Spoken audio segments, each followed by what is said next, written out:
Welcome back to Jeff Randall Live. Millions of Britons fell silent at 11 o'clock this morning to mark Armistice Day. There's near universal agreement that it's right to honour our military heroes and help the families of those who died serving their country. But are we doing enough to support those who survived and are now in need? The Poppy Appeal, of course, is the most high-profile and long-standing of the many efforts to raise funds for this cause.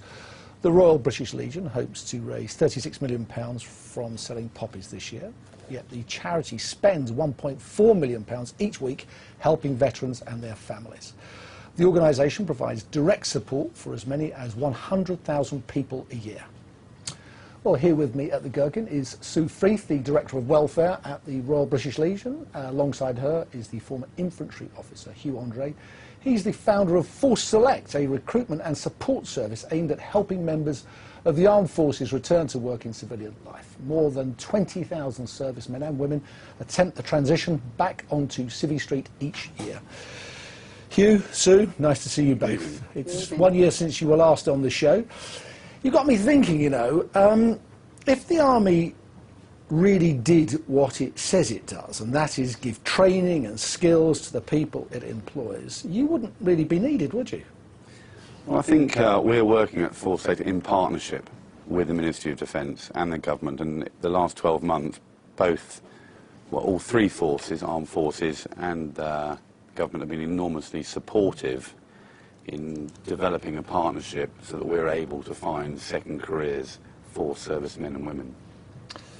I think the big unanswered question here, perhaps unposed question, is why indeed is all this down to you, a charity? Why doesn't the state look after its people properly? Well, I think there's obviously a scheme to help people, particularly those who've had a long service career. People who have been in the services for 6 years get a good transition package, and I think the majority of those, the vast majority of those people, make a very successful transition. The people who tend to need charitable help are either those that have been injured or those that actually leave before the 6 years, because they're actually the people that don't get that full package. And they're often perhaps the people who probably need it most. What are the typical problems facing servicemen and women trying to reintegrate into normal everyday work life? I think what I'd like to say at ForceSelect, we're a recruitment business, and we make that very clear.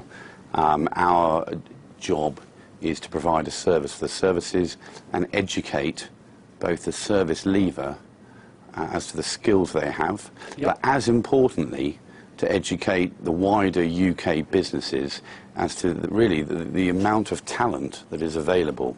And it's really converting military qualifications, military speak, into civilian qualifications. I'm surprised that that's necessary, because you know, it's often said that the Army imparts discipline, it imparts skills, leadership, courage, all of those things.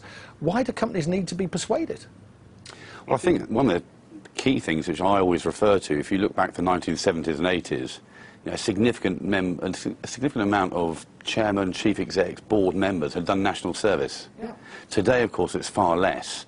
And it's really about ForceSelect educating those organisations as to how transferable the skills are, and that we don't just put them into jobs. It's really important that we put them into careers.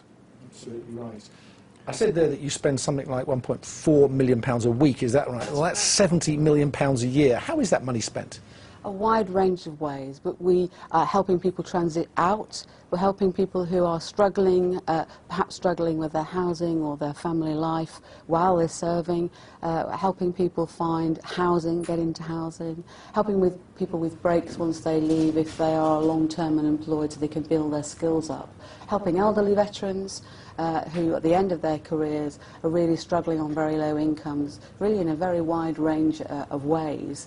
And for people who are leaving, who are looking for work, we established a website some 2-3 years ago called Civvy Street, really just to help people find their way to organisations like ForceSelect and to others, because I think one of the things people struggle with when they come out is actually just finding their way around the civilian world. It's not a world they necessarily have been familiar with for a long time, so it's about helping people to help themselves. One always imagines that the officer class can find jobs pretty easily. They saunter into jobs such as sort of golf club secretaries and high-profile public relations jobs. Charlie Mayfield, of course, the boss of Waitrose. John Lewis is a former army officer. But what about the poor old squaddy at the bottom end? Is it these guys that are really suffering? Yeah, I mean, they're the ones who do indeed need looking after. That said, we've already have contracts with UPS, with Sainsbury's, with British Gas, with the AA, and UK companies so far are being extremely positive and seeking out the talent, because of course once upon a time they weren't soldiers or sailors or airmen. So let's invest a little bit more money, retrain them, so that they can have those second careers.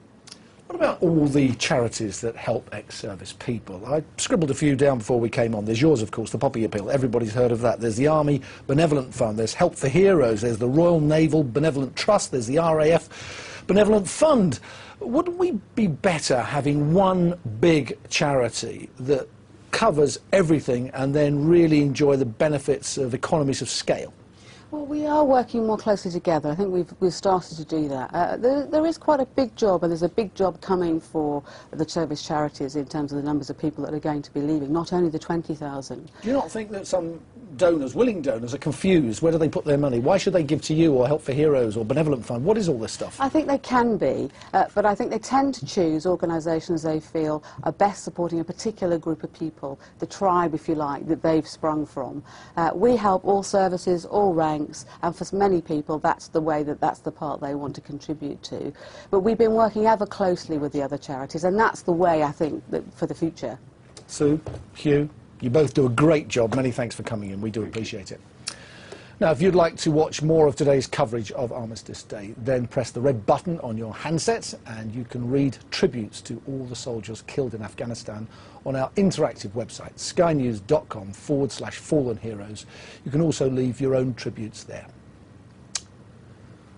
That's almost all we've time for this evening, but before I go, here's my number of the day. It's a whopper, £192 billion. That's how much the UK state spends every year on welfare benefits. IDS may not have all the answers, but something has to be done. You've been watching Jeff Randall Live. Join me on Monday when I'll be talking to one of the most important figures in global TV. Next up, all the top stories here on Sky News.